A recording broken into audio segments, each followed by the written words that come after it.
풍랑만난 그런 장면을 예수님이 어떻게 하셨나 하는 그런 말씀인데, 오늘 첫 시간에는 이적을 행하신 이유에 대한 말씀을 함께 드리려고 합니다. 우리가 예수님께서 지금까지 행하신 이적들을 보면은 병도 고치고 귀신도 내쫓고 그리고 사람의 관계된 그런 부분을 했지만은 오늘의 이 본문은 자연에 관계된 그런 내용의 말씀을 담고 있습니다. 여기서 우리가 생각할 것은 하나님은 창조주이시다라고 하는 말씀을 우리가 다시 한번 알게 하시는 그런 내용이 있습니다. 하나님은 주관자이시고 또 만물을 다스리시는 주인이 되시는, 주가 되시는 그 하나님으로 나타나시는 그 의미를 담고 있는 것이 오늘의 이 본문의 내용입니다. 그것이 자연이 저절로 된 것이 아니라고 하는 것을 우리에게 다시 일깨워주고 있는 그런 귀한 말씀입니다. 창세기 1장 1절에 보면 우리가 신앙 고백으로 기초의 고백을 하고 있는 내용이 뭐냐면, 전능하사 천지를 만드신 하나님을 내가 믿사오며 라고 시작을 하지 않습니까? 사도행전에, 사도신경 고백에 천지를 창조하신 하나님 고백하는 거예요. 이 우주의 모든 것을 다스리시고 주관하시는 하나님, 그 하나님을 우리는 고백하는 거예요. 만물에 대한 근원, 그리고 만물의 목적과 그 만물의 종말이 모두가 다 하나님께 있다라고 하는 것을 우리에게 말씀하시고 있다 하는 것이죠. 그런 거로 자연은 저절로 되는 것이 아니다. 자연의 모든 일들은 저절로 되는 것이 아니다. 그런 말씀입니다. 창조론 하면 반대편의 진화론을 말하게 됩니다. 진화론. 이 진화론에서 말하는 그들의 말은 저절로 자연이 생기고 또 그 자연에서 또 발생을 했다 그렇게 말하지만은 성경에서는 그렇게 말하지 않습니다. 성경은 자연도 피조물이다. 만들어진 존재다. 사람도 만들어진 피조물이다. 그렇게 전해주고 있어요. 모든 것이 다 만들어진 존재다. 그런 말씀입니다. 자연이 된 것이, 자연스럽게 된 것이 아니라 목적 없이 된 것이 아니라 하나님으로부터 목적 있는 그런 피조물의 발생이 되었다, 창조되었다라고 하는 것을, 하나님으로부터 그렇게 창조되었다 하는 것을 우리에게 전해주고 있어요. 결국 인간 자체도 목적이 없는 건 아닙니다. 여기에 무슨 죄가 있고 무슨 문제가 있겠습니까마는, 자, 우리가 중요한 것은 다른 모든 동물과 똑같이 우리가 사실은 먹고 자고 그리고 그것뿐이라면 그 결과가 우리 앞에 있다고 한다면 우리는 창조주를 무시하는 경우가 되고 맙니다. 그러나 성경에서 우리에게 말씀하시는 것은 하나님은 천지 만물을 다스리시는 분이다. 그리고 자연도 모두가 다 피조물로서 다스림을 받는 것이다.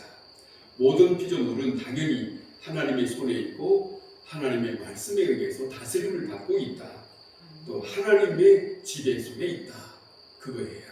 그것을 우리에게 전해주고 있어요. 그것을 우리가 받아들이고 그 하나님에 대해서 영접하고 그 하나님이 하시는 모든 역사를 인정하고 살아가는 것이 하나님의 사람들의 모습입니다. 떠날 수 없는 겁니다. 하나님의 지배는 다 목적이 있다. 그거예요. 왜 지배하시는가?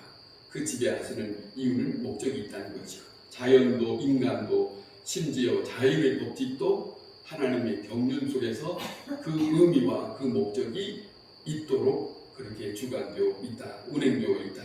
그러니까 의미 없이 세상에 존재하지 않는 것이 없다는 거예요. 다 의미 있이 하나님의 목적에 따라 다스림을 받고 있다. 그런 말씀입니다.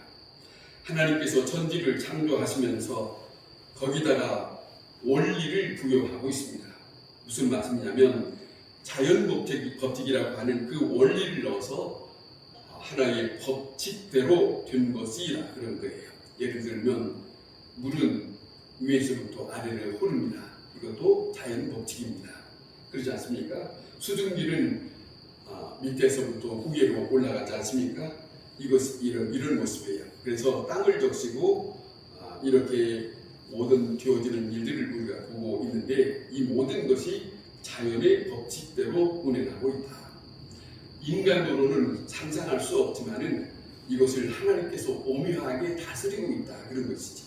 하나님께서 허락한 그 법대로 말입니다. 심지어 동물의 세계, 생식의 세계에 있어서 얼마나 오묘합니까?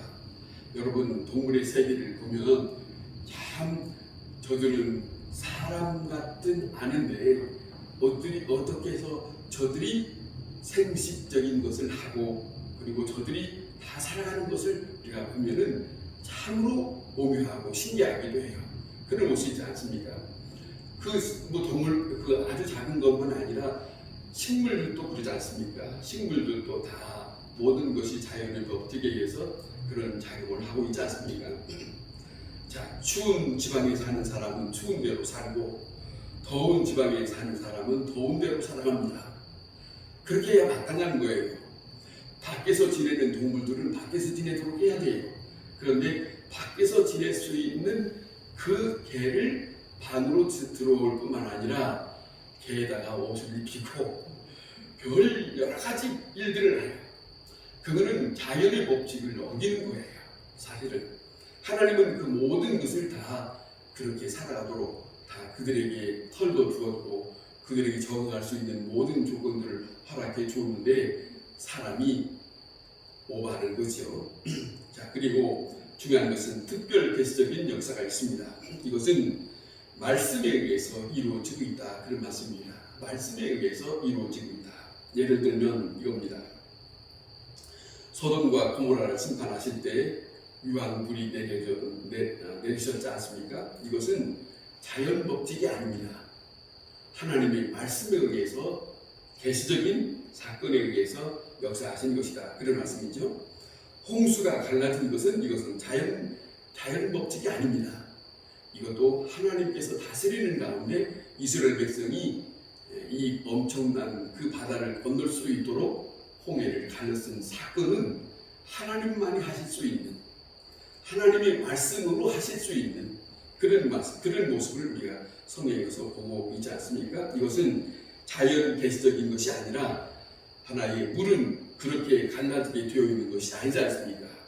당연히 흐르게 돼 있고 움직이게 됐는데 그것을 물벽을 만들 만큼 이렇게 갈라지게 만드는 것은 사람이 할 수 있는 것도 아니고 자연이 할 수 있는 것이야. 오직 그 모든 자연을 다스릴 수 있는 그 주인만이 명할 수 있고 그 명령에 따라서 그것에 순응하는 것이 피조물들은 다 그 주인 앞에 있는 것이다. 그런 말씀입니다. 바로 특별 계시적인 운행 속에 속해 있다. 이것은 목적적인 그런 사건 속에서 계시적인 사건, 다시 말하면 계시자라고 하면 나타난 그런 얘기예요. 구원을 위해서 이루어지는 특별한 사건이다. 구원을 위해서. 자, 그런 거예요. 이렇게 볼 때에 이적이라고 하는 것은 자연 법칙 위에서 이루어지는 법칙, 자연 계시적인 법칙만이 아니라 특별 계시적인 법칙에 의해서 이루어지고 있다고 하는 것을 우리는 또 한편 하나님을 창조주로 믿는 사람에게 기억되어야 할 부분이다 하는 말씀입니다. 우리는 그것을 기적이라고 합니다. 예수님께서 오늘 자연을 향해서 명령하는 내용은 오늘 이 본문에 나와 있습니다. 풍랑을 향해서 고요하라, 잠잠하라 그렇게 말씀하여요. 사람이 그렇게 할 수 없어요. 또 자연이 움직이면서 저들이 자기 멋대로 움직였다가 그 다음에 멈췄다가 그런 일을 하는 건 아닙니다. 모두가 다 이 사건은 단순히 예수님의 능력을 과시하기 위해서 나타난 사건이 아니에요. 능력을 과시하게 나타난 사건이 아니고 하나님이 하시는 일, 예수 그리스도께서 그 일을 똑같이 행하시는 일, 예수 그리스도가 하나님 되신 분으로 이 땅에서 그 일을 행하신 분이시다 그거죠. 그 사건을 우리에게 다시 한번 깨닫게 하시고 있어요.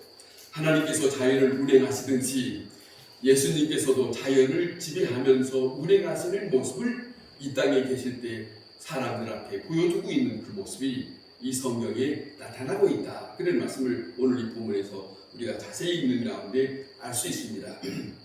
자, 생각하면 그리스도께서도 하나님 되심으로 자연을 향해서 명령하시는 거예요.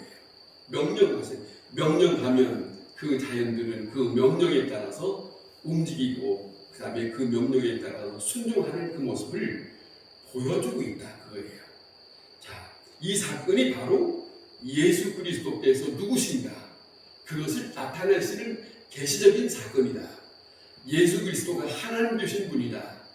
인간의 몸을 입고 있기 때문에 저는 한 젊은이다 그렇게 부르는 것이 아니라 저분은 인간의 몸을 입고 온 하나님이시다라고 하는 것을 증명한 사건이 바로 계시적인 사건을 나타내는 가운데서 보여주고 있다. 그런 말씀입니다. 예수님께서 만물의 주가 되시고 만유의 위에 계셔서 그 모든 것을 주관하시는 그분이다 하는 것을 나타내주고 있다 하는 것이 오늘 이 본문의 내용 중에 우리가 먼저 생각할 부분이다. 예수님께서 온전히 바다와 그 다음에 풍랑과 비와 바람 모든 것이 다 예수님에 의해서 순종할 수밖에 없는 것은 그분이 창조주이시기 때문에, 예수 그리스도가 창조주이시기 때문에 요한복음에 그 말씀이 나오지 않습니까?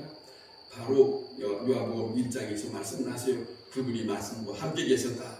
그 창세기에 나타난 사건을 말씀 대신 그렇게 표현하고 있는 말씀을 우리가 보고 있습니다. 종교개혁자는 이렇게 말합니다. 하나님께서 기적에 대해서 이렇게 말합니다. 하나님께서 당신의 백성을 구원하시고자 해서 나타난 표적의 사건, 그것이 이적이다. 그 구원의 사건을 이루기 위해서 하나님께서 나타나시는 이적만입니다. 그 일들을 우리에게 보고 있어요.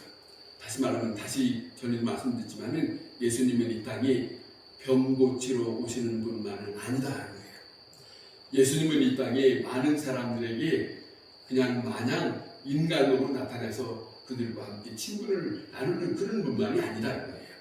예수님이 이 땅에 누구신가 하는 것을 예수님 스스로 역사 모든 일들을 말씀과 하시면서 그 스스로를 자기가 드러내고 있다. 그런 말씀입니다.